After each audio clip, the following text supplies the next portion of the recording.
Hey everybody, welcome to Crack Pack Tuesday number 189 on the Mana Leak. I'm John as always, and we've got our second last pack of Ravnica Allegiance. Next week will be the final Crack a Pack, and then we will be well into the War of the Spark set review.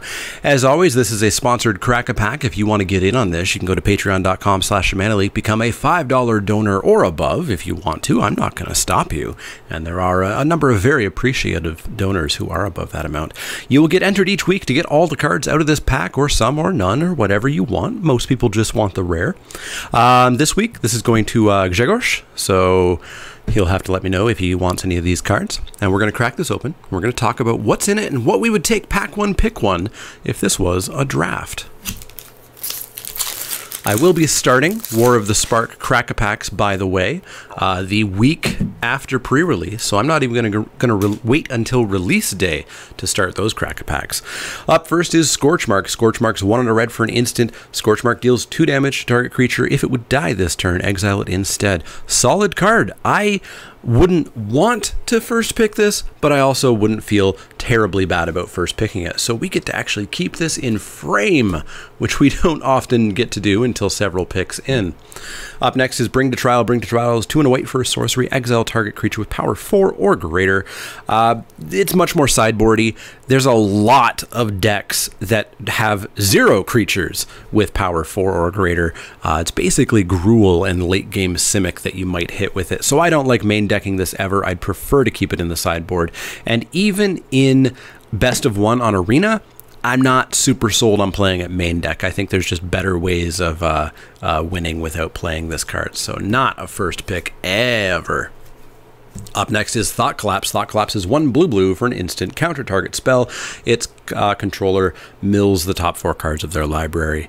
It's a fine counterspell. Counterspells are playable in this format. Azorius is definitely rather controlling, and even Simic wants to get to the late game, so doesn't hate having basically a cancel with a slight upside.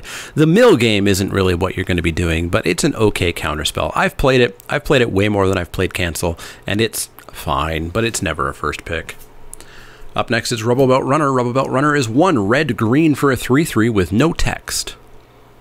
Sometimes Rubble Belt Runner can't be blocked by creature tokens, but that rules text doesn't come up terribly often. When it does, it's nice, but typically it's not relevant. It's a 3/3 for 3, which is perfect vanilla passing. It's a perfectly playable card, but it's a very low pick, and if you can get better stuff, that's good. So no Rubble Belt Runner, pack 1, pick 1. Up next is Steeple Creeper. Steeple Creeper's 2 and a green for a 4/2 creature frog snake. It's a 3, and you can pay 3 and a blue to give it flying till end of turn. This is fine. I don't like 4/2s for 4. I've talked about that a lot, but a 4/2 for 3 is fine. I played a Nake Ogre in M19 a fair bit. This is just a fine beater because it trades up very well. It does trade down a little bit sometimes. And if your opponent stumbles in any way, if you can attack with this, you're taking a 5th of their life total off in 1 hit. And if you need a flyer or can make a fly late game, that's also relevant, but it's not a first pick. Up next is Rakdos Roustabout. Rakdos Roustabout is 1 black-red for a creature ogre warrior. It's a 3/2, and whenever it becomes blocked, it deals 1 damage to that player or planeswalker it's attacking. Totally fine aggro card. If you're Rakdos, you're going to love this card. You're not going to splash for this in Orzhov or Gruul, but if you're Rakdos, here you go. Here's a beater that's going to get in for at least 1, and hopefully more than that, but it doesn't beat Scorchmark, so away it goes.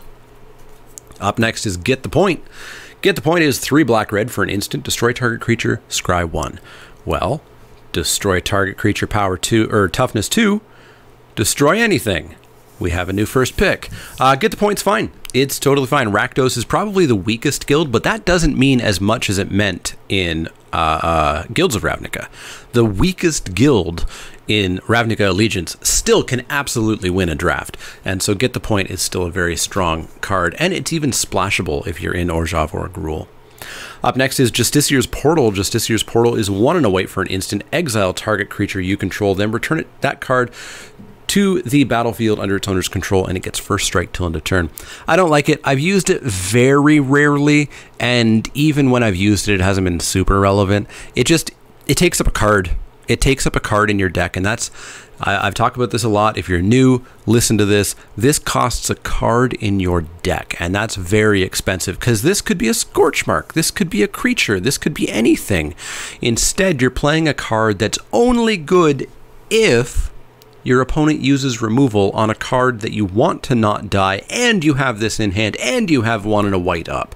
It's also potentially relevant if you can give something first strike and block, but there's not enough scenarios where this is actually even on compared to the scenarios where it's literally doing nothing in your hand.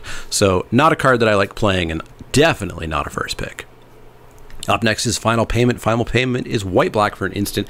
As an additional cost to cast it, you need to pay 5 life or sack a creature, and you just get to kill a creature at instant speed. It's this, but cheaper. Yes, you do have to sacrifice a creature or pay 5 life, but the first 5 life, when you're at 20, is basically meaningless. I would pay that every single game if I could to kill whatever I wanted to. And later game, you can sack a creature. You can even sack an afterlife creature so that you still have stuff on the board. Very good removal spell. Definitely a potential first pick, and I think it stays in frame as well. Up next is Rakdos Locket. Rakdos Locket is 3 generic mana for an artifact. Tap it, add black or red, pay Rakdos, Rakdos, Rakdos, Rakdos, tap it, sack it, to draw 2 cards. I don't like the Lockets. I've talked about this a lot. I know some people are higher on the Lockets this time around than in Guilds of Ravnica, but I still don't like playing them. I've played them a couple of times in Azorius and Simic, and they've been fine, but I would have just preferred to play literally anything else, and Rakdos is certainly not where I ever want to be playing a Locket. 1, 2, 3, 4, 5. No foil in this pack, unfortunately. Hackrobat is our first uncommon. 1 black-red for a creature human rogue. It's a 2/3. You can spectacle it out for black-red. That's not typically that important because you're not getting this on turn 2 usually unless you have like a Tin Street Dodger. And later games, saving 1 mana, not typically a big deal. You could pay a black to give it Death Touch, or you could pay red to make it a 4/1 till end of turn. You could pay 2 red and kill it, but I don't advise it. She's good. She's totally solid. If you're Rakdos, this is a great creature to pick up. I don't pick it up over removal, and I don't splash it, but it's a solid creature. I play it every time I'm in Rakdos. Up next is Gruul Beastmaster. Gruul Beastmaster is 3 and a green for a creature human shaman at uncommon. It's 2/2 with Riot. And whenever it attacks, another target creature you control gets +X/+0 until end of turn, where X is this creature's power. She's pretty good. She ends games quickly, especially if you're giving that power boost to a flyer or to a trampler. This is a very solid card that every Simic and every Gruul deck is going to be very happy to have, but it's not first pickable. It's definitely more like 3rd, 4th, 5th pick. Not first pickable, not against removal. Our final uncommon is the Tin Street Dodger that we talked about. Tin Street Dodger is a single red mana for a creature Goblin Rogue. It's got haste, and you can pay red to make it unblockable except by creatures with Defender. This is okay if you are going to be super aggro-y, if you definitely want to turn on Spectacle, etc. This is an okay card to play. I don't like building up on them because it's typically an awful late deck. It doesn't stabilize you or anything. It can break board stalls, but that is a situation that everybody thinks happens constantly. And it doesn't happen constantly. You just remember it. Not a first pick ever. You can get these relatively late. Our rare is Electro Dominance. Electro Dominance is X red for an instant. Electro Dominance deals X damage to any target, and then you get to cast a spell for free from your hand that costs X or less.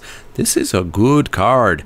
This can kill your opponent. This can kill the creature that you need to kill, and you can cast some stuff for free if you want to. This card's great. I've not played it enough in this format. I think I've only played it once, in fact, but it's a very good card, and I think it's definitely the first pick here. We have a Gruul Guildgate as well. Let me know what you would have taken out of this pack. Would it have been the Electro Dominance, or do you have a reason for thinking that one of the other removal spells is better? Let me know in the comments down below. As always, if you have any questions, comments, or suggestions, you can find me over on Twitter, Facebook, and Twitch. You can find me at patreon.com/SemantiCleak, where if you are a $5 donor or above, you get your chance, just like Grzegorz, to get all the cards out of the pack, or none of the cards, some of the cards, whatever you want. Most people just want the rare. Some people want specific cards. Go over to inkedgaming.com, use the promo code MANALEAK10, all one word, 10 is the number, to get 10% off your playmat like this one, and yours won't have an ink stain, which I still have to get replaced. And if you do have questions, comments, or suggestions, let me know. Otherwise, see y'all next time.